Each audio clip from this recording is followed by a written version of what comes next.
ఈరోజు ఫిలిం మేకింగ్కి వచ్చేటప్పుడు ఏఐ చాలా హెల్ప్ఫుల్గా మారింది ఇప్పుడు. అయితే ఇక్కడ మనం 2 రకాలుగా మనం చెప్తున్నాం. ఏఐ అనేది ఆర్టిఫిషియల్ ఇంటెలిజెన్సీ, అదేవిధంగా హ్యూమన్ ఇంటెలిజెన్సీ.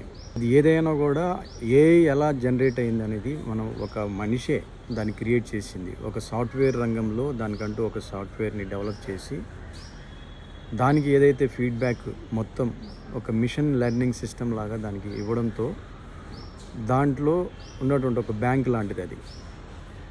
ఎవరికైనా ఒక సమస్య వచ్చినప్పుడు ఆ సమస్యని, ఆ జటిలమైనటువంటి సమస్యని ఒక ఏఐకి ప్రాంప్టింగ్ రూపంలో, లేకుంటే ఇప్పుడు వాయిస్ రూపంలో కూడా మనం కమాండింగ్ ఇవ్వచ్చు దానికి.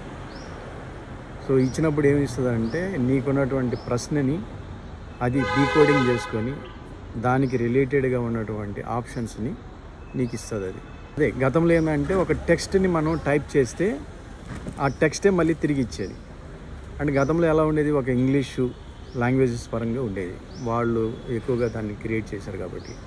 ఇప్పుడు ఏంటంటే వరల్డ్ వైడ్గా బాగా ఫెమిలియర్గా ఉన్నటువంటి లాంగ్వేజెస్, పాపులర్ అయినటువంటి వాటిల్లో కూడా ఇప్పుడు అందుబాటులోకి వచ్చేసింది. ఈవెన్ మన తెలుగులో కూడా అందుబాటులోకి వచ్చింది. అది ఆ టెక్స్ట్ నుంచి ఇమేజినరీ అంటే ఇమేజెస్ కూడా ఇవ్వడం స్టార్ట్ చేసింది ఇప్పుడు ఏఐ. అంటే ఇవి అంతా కూడా ఎలా ఉంటుందంటే ఎవరో ఒకరు డెవలప్ చేసి దాన్ని ఇన్సర్ట్ చేసి దాన్ని అట్లా స్టోరేజ్ లాగా పెట్టడం వల్ల నీ ప్రశ్న అనేది ఏదైతే ఉంటుందో క్వశ్చన్, ఆ క్వశ్చన్కి రిలేటెడ్గా ఉంటే మాత్రం అది వితిన్ సెకండ్స్లో అది మొత్తం స్క్రూటింగ్ చేసి నీ ముందర పెడుతుంది. అది అసలు ఈ ఏఐ అనేది చాలా అద్భుతం అండి. ఒక విధంగా చెప్పాలంటే అసలు ఒక మనిషి చేయాలనుకున్నటువంటి ఒక మేధస్సుతో అది ఈరోజు ఏఐ చేసే పరిస్థితికి వచ్చింది.